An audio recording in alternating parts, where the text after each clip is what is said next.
Baik, Syederalun, kembali lagi bersama saya Mas Rizal, jurnalis harian Serambi Indonesia.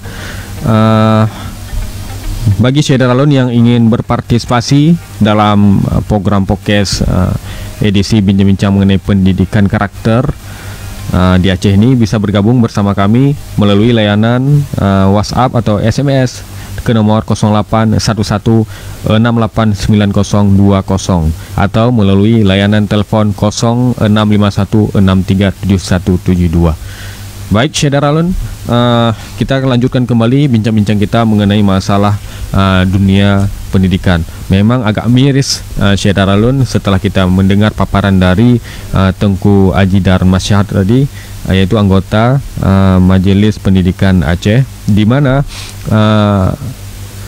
potret pendidikan kita sangat buram. Karakter anak didik kita juga sangat mengkhawatirkan gitu. Karena kenapa? Karena persoalan karakter saat ini sudah ibaratnya sudah lampu merah. Sudah tidak lagi ada peringatan, tapi memang sudah lampu merah gitu. Kalau ibarat di perempatan traffic light di jalan, kalau lampu kuning itu masih ada aba-aba gitu ya.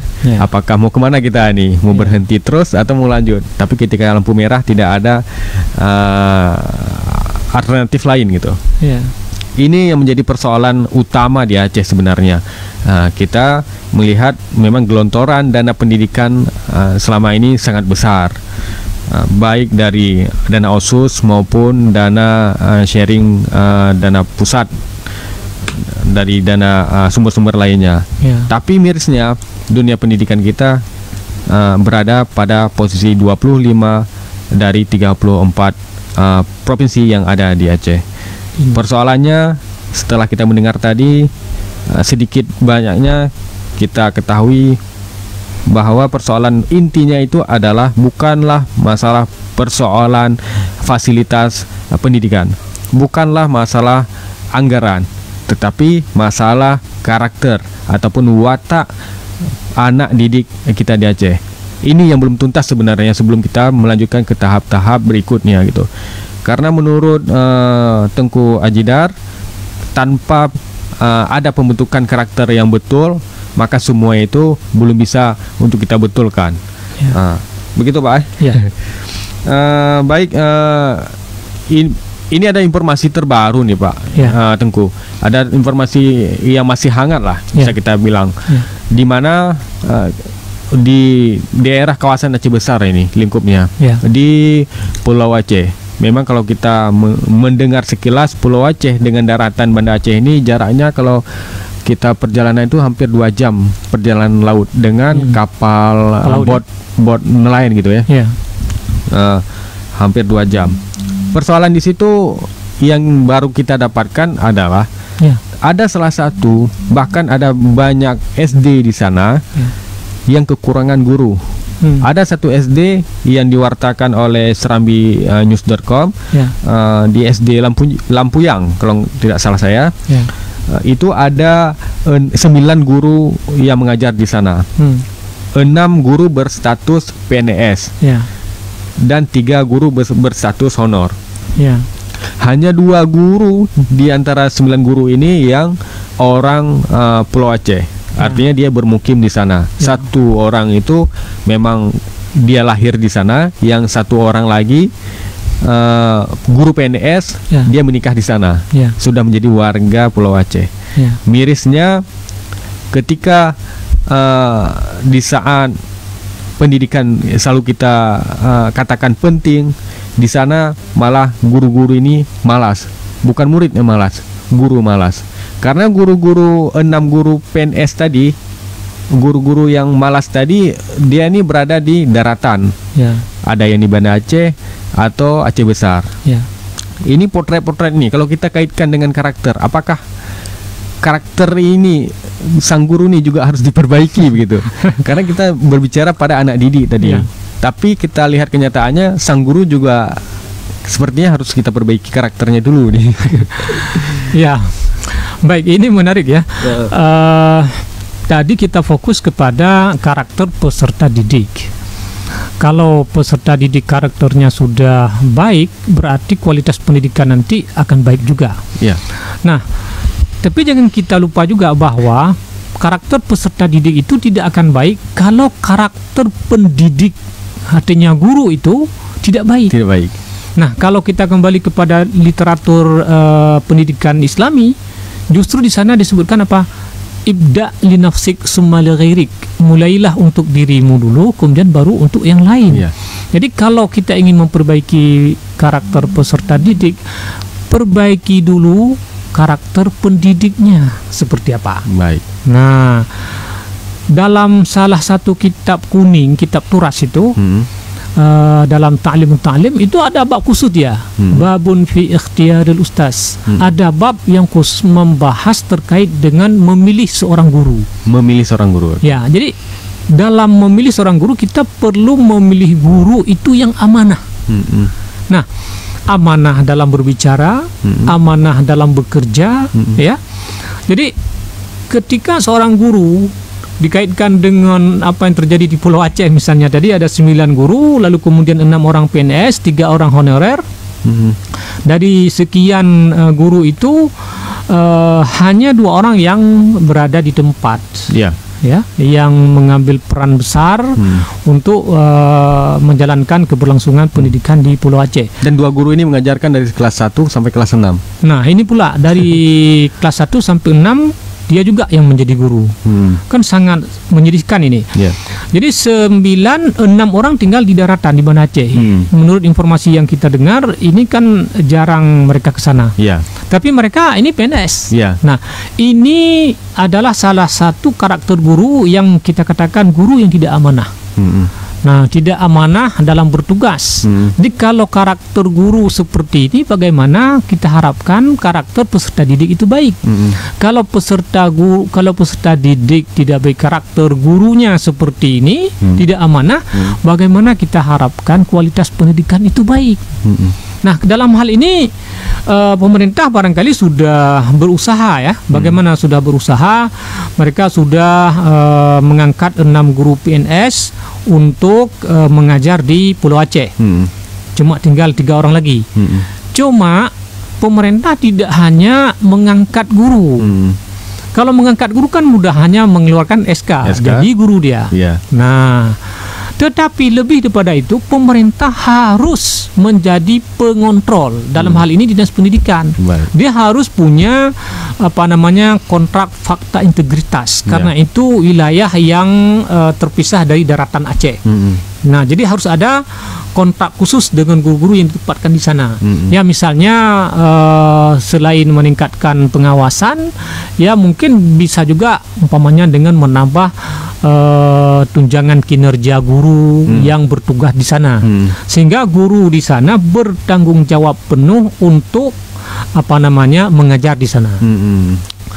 Nah, jadi di sini ada 2 hal yang sangat penting. Yang pertama adalah guru itu harus amanah. Yang kedua adalah pemerintah harus meningkatkan fungsinya, controllingnya, dan juga mungkin bisa ditambah dengan kebijakan lagi tadi meningkatkan tunjangan kepada guru-guru yang mengajar di daerah terluar daripada Aceh ini. Itu salah satu potret yang kita lihat, Tengku ya. Bagaimana dengan daerah-daerah pedalaman lain di Aceh ya? Karena kita lihat Aceh ini masih banyak daerah-daerah pedalaman gitu ya. Ya, memang kita menemukan ya di daerah pedalaman ada masalah kurang guru. Kurang guru bukan dari jumlah guru, bahwa di Aceh tidak cukup guru, bukan. Kita kelebihan. Tetapi guru itu cukup, cuman di daerah yang tidak cukup guru itu sudah berkumpul ke suatu kawasan yang di situ ternyata gurunya lebih. Misalnya di kampung, di situ pedalaman, guru tidak suka mengajar di situ. Akhirnya minta pindah ke suatu tempat. Nah, di situ ternyata ada lebih guru. Berarti bukan kita tidak cukup guru, gurunya cukup, cuman ada sebagian yang pindah ke tempat lain tidak mau mengajar. Nah, di sini lagi-lagi dituntut pemerintah dalam hal ini dinas pendidikan bagaimana cara mengatasinya ini. Pemerataannya ya. Nah, pemerataan guru. Karena kita bukan kurang guru. Nah, memang kita ada ya laporan bahwa kita kurang guru.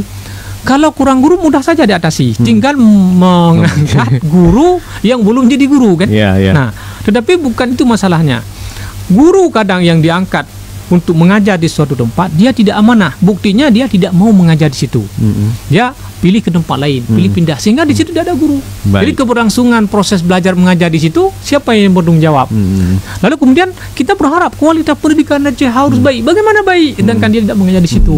Akhirnya di pedalaman itu guru kurang, fasilitas tidak cukup, apalagi dalam kondisi pandemi. Di pedalaman itu kan mendapat jaringan saja belajar itu kan susah. Tuh. Nah, seperti itu. Bahkan ada anak-anak yang harus mendaki gunung, naik pohon untuk mendapatkan jaringan itu. Belum lagi persoalan mungkin terkait pemerataan guru, dia ada guru minta pindah karena ingin jam mengajarnya lebih untuk sertifikasi gitu. Ini sebetulnya persoalannya sangat kompleks nih. Ada banyak persoalan gitu ya. Terkait persoalan-persoalan ini, mungkin ada tidak solusi dari Majelis Pendidikan Aceh yang sudah disampaikan kepada instansi terkait, dinas terkait, agar persoalan ini kan bukan barang baru sebenarnya, bukan? Betul. Agar cepat diatasi itu. Sebenarnya Majelis Pendidikan Aceh sudah merekomendasikan kepada pemerintah Aceh. Dan ini nanti diteruskan oleh pihak misalnya pihak pemerintah ke dinas pendidikan untuk dapat mengeksekusi rekomendasi itu. Cuma saja Majelis Pendidikan Aceh ini bukan lembaga teknis, bukan lembaga eksekusi, sehingga rekomendasi yang dikeluarkan ke pemerintah hanya berharap agar bisa dilaksanakan, ditindaklanjuti. Nah, tapi kalau harus semua eksekusi itu bukan di wewenang MPA MPA hanya memberikan masukan kepada pemerintah. Masalah-masalah tadi, kurang guru, tidak cukup fasilitas, umpamanya guru kurang menguasai IT misalnya, itu semuanya sudah direkomendasikan oleh MPA ke pemerintah untuk ditindaklanjuti oleh Dinas Pendidikan. Selama ini pemerintah apakah sudah melakukan tindak lanjut itu? Kalau kita lihat di lapangan, jika pun ada, itu belum maksimal ya. Nah, dalam kemarin suasana pandemi ini, Majelis Pendidikan Aceh itu telah membuat rekomendasi dan sudah disampaikan kepada pemerintah. Di lapangan ada yang sudah dilaksanakan, tapi juga masih ada yang belum merasa kurang gitu ya. Baik, itu Tengku, menarik kita berbincang mengenai berbagai persoalan yang terjadi di dunia pendidikan kita. Mudah-mudahan apa yang kita sampaikan ini menjadi pembelajaran ataupun informasi-informasi baru yang dapat diserap oleh pemerintah Aceh dalam pembenahan pendidikan kita. Karena kenapa? Karena kalau tidak ada perbaikan pendidikan, kita khawatirkan Aceh ini akan pengelolaannya akan kembali merosot gitu, Tengku ya. Karena dengan pendidikanlah kualitas, mutu dan jaminan kehidupan masyarakat ini akan terangkat.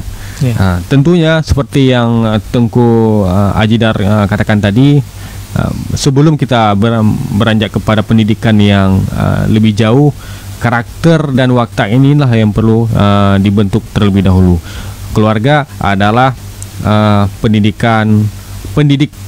pertama dalam mendidik anak-anak ataupun generasi Aceh.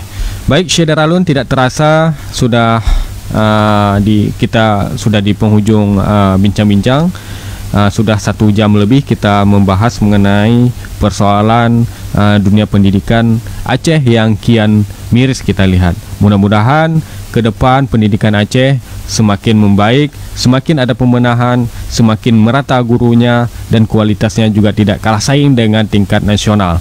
Kita berharap kita tidak terus disajikan dengan peringkat-peringkat yang terlalu jauh mudah-mudahan kita bisa masuk 10 besar lah, minimal ya untuk tahun depan gitu. Baik, kita apresiasi apa yang sudah dilakukan oleh pemerintah Aceh selama ini. Kita juga tidak menafikan begitu, Tengku, apa yang sudah dilakukan karena memang ini semua butuh proses. Tapi jangan menyerah, jangan jenuh.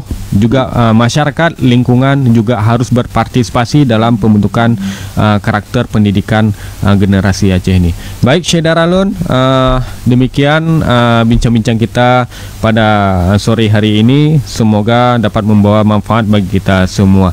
Saya Mas Rizal, jurnalis Serambi Indonesia yang memandu program podcast edisi Jumat 12 Maret 2021, dan narasumber Dr. Haji Tengku Ajidar Mahsyar LCMA dari anggota pengurus Majelis Pendidikan Aceh, undur diri dari hadapan semua. Semoga kita diberi umur panjang dan bisa kembali lagi di lain waktu. Assalamualaikum warahmatullahi wabarakatuh.